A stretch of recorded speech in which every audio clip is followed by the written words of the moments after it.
Salut Philippe, petite interview sur ton utilisation du HRV, donc rapidement. D'abord, première question, depuis combien de temps tu utilises le HRV, le suivi HRV? Bonjour Robin, merci pour cette interview. Écoute, HRV, c'est une notion assez récente, mais personnellement, je l'utilise depuis 7 ans et je m'y intéresse depuis une dizaine d'années. Ok, ça marche. Et donc, comment est-ce que tu l'utilises du coup dans ton quotidien pour entraîner, etc. Alors, le collectif du CNE font des prises HRV à raison de 2 fois par semaine, donc étalonnées le lundi matin et le jeudi matin. Donc, comment est-ce que je l'utilise? Ça me donne des informations sur les réserves en énergie dont dispose l'athlète, mais aussi ses capacités de régénération et surtout sa capacité à fournir des efforts. Donc ce sont des indicateurs qui, moi, m'aident au quotidien pour réguler l'entraînement.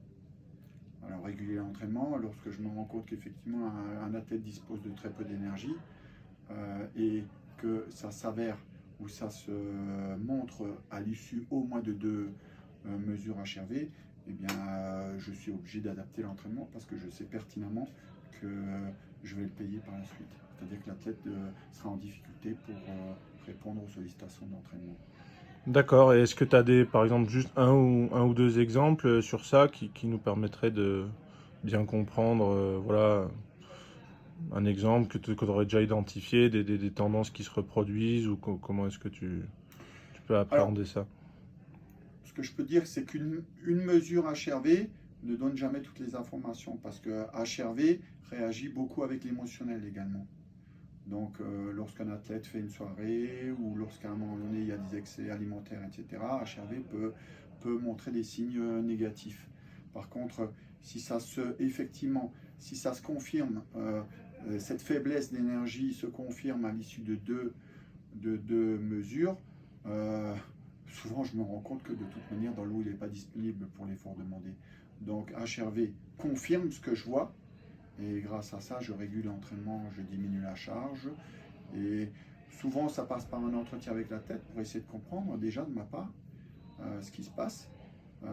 Et après, il y a une adaptation de l'entraînement qui se fait. Ok, et du coup, tu t'en as un peu parlé, mais tu essayes de relier ça avec d'autres données comme la charge ou d'autres tests, ou je sais que c'est un peu en cours, mais comment est-ce que enfin, qu'est-ce que tu peux nous dire par rapport à Il y a ça? les données HRV, il y a la charge que j'ai proposée durant les jours qui ont précédé la mesure HRV, et il y a ce qu'on peut appeler le RPE, c'est-à-dire une enquête, c'est-à-dire le retour personnalisé de l'athlète qui me dit voilà comment est-ce qu'il a ressenti la charge proposée. Et bien sûr, il y a l'entretien, un entretien personnalisé qui me permet de comprendre effectivement le rythme de la tête. En fait, on se rend compte que la tête de haut niveau a environ 20 à 24 heures d'entraînement par semaine, peut-être un peu plus pour certains, mais 24 heures, ça correspond à un jour de la semaine. Les 6 autres jours, il est, il est autonome complètement, Hmm. donc il décide de tout.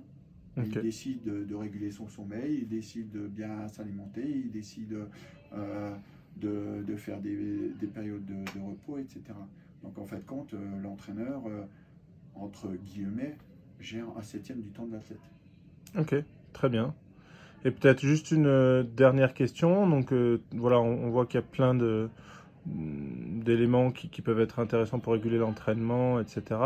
Mais quelle limite, en revanche, tu verrais, voilà, c'est pas un outil magique, quelle limite tu verrais à l'utilisation du HRV, quelle dérive il faudrait pas, dans quelle dérive il faudrait pas rentrer, etc.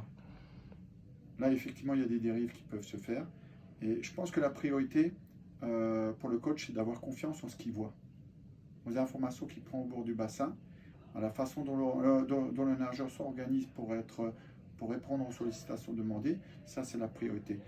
Le HRV vient quelquefois confirmer l'œil de l'entraîneur, mais la priorité, c'est le ressenti de l'athlète et le ressenti de l'entraîneur de l'attitude de l'athlète dans l'eau à l'entraînement.